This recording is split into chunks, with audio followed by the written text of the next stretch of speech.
مرحبا بكل متابعينا قناة طقس الجزائر. نوافيكم بأحوال طقس الجزائر ليوم الغد الاثنين 3 فبراير 2025.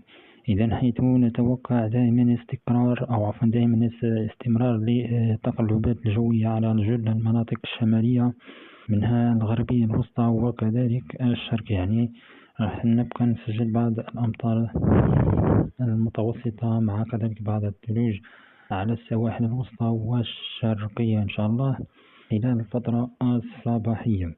أما خلال الفترة ما بعد المساء يعني خلال الفترة الليلية تلتحق بعض الأمطار على الواجهة الغربية.